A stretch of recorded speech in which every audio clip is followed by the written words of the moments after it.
వాణిజ్య పంటలతో నష్టపోయిన రైతులు కూరగాయల సాగుపైన ఆసక్తి చూపిస్తున్నారు. మార్కెట్లో బెండకాయకు మంచి ధర ఉండటంతో లాభాలు పొందుతున్నారు రైతులు. 10 ఏళ్లుగా బెండ సాగు చేస్తూ దిగుబడి వచ్చిన బెండకాయలను అమ్మకాలను జరుపుతూ మంచి ఆదాయాన్ని అందుకుంటున్నారు రైతులు.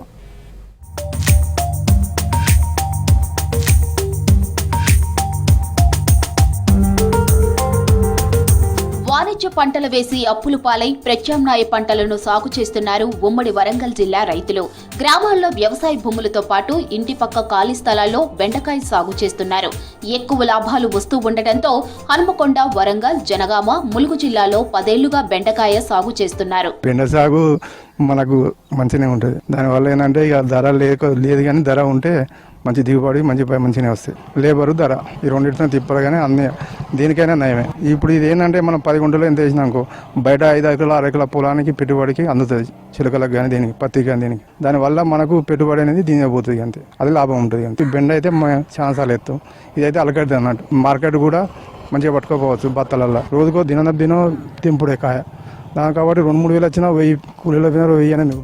బెండ విత్తనాలు కొనుగోలు చేయటం కోసం 10,000 ఖర్చు అవుతుందంటున్నారు రైతులు. నాటిన విత్తనాలు ఎండిపోకుండా నీరు అందించి 1-2 సార్లు ఎరువులు వేస్తున్నామని తెలిపారు.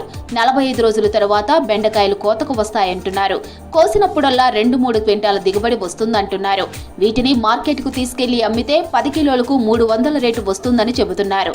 రేటు తగ్గిన 45 రోజుల్లో ఖర్చులు పోను 30,000 మిగులుతున్నాయని చెబుతున్నారు రైతులు. 1500, 2000 క్వింటాలకు 2000 ఉంటే మాకు కొంచెం లాభం వస్తుంది. మాకు ఇంకా అదనంగా ఈ పని ఒకరోజు చేసుకుని మళ్ళీ వేరే పని కూడా యూజ్ అవుతుంది. మాకు పెట్టుబడికి 5 దింపుతాం. 30 గుంటల చేను 5 దింపుతాం. ఎకరం ఉంటే 6, 7.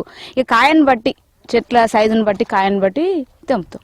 చెట్లు కొంచెం పడిసాయి ఆకులు ఉంటే కొంచెం ఇంకొక 2 తక్కువనే పడతారు. 6-7 సంవత్సరాల నుండి కూడా బెండ చెట్లలో ఎప్పుడు ఒక ఇది పోయేటోళ్ళకి మళ్ళీ ఇంకొకడ అట్లా పెడుతూనే ఉంటున్నాం. కంటిన్యూ చేస్తూనే ఉన్నాం. ఎకరం వరకు బెండకాయ సాగు చేస్తున్నామంటున్నారు రైతులు. లాభాలు రావడంతో 15 ఏళ్లుగా పంట వేస్తున్నామన్నారు మహిళా రైతులు. వాణిజ్య పంటల కంటే కూరగాయ పంటల మేలని చెబుతున్నారు. మేము ఎండాకాలం దినం కష్టపడతాం కాబట్టి రైతు పిలిచిండని బెండకాయలు కోసడానికి వస్తున్నాం. ఒక సంచి ఎక్కువ కాయలు చేనులో వెళ్తే 1.5 కోస్తాం. అంతకన్నా తక్కువనే. ఇక మేము ఇక టైము వస్తాం. పొద్దున 5 గంటలకు వస్తాం. 11 గంటలకు వెళ్ళిపోతాం. ఇవాళ కోసినాగా రేపు బంద్, మళ్ళీ ఎల్లుండి వస్తాం.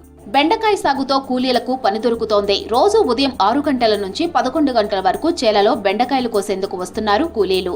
ఎన్నో ఏళ్లుగా తమకు ఉపాధి దొరుకుతోందన్నారు. కూరగాయల సాగుతో రైతులకు మంచి లాభాలొస్తాయంటున్నారు వ్యవసాయ శాఖ అధికారులు.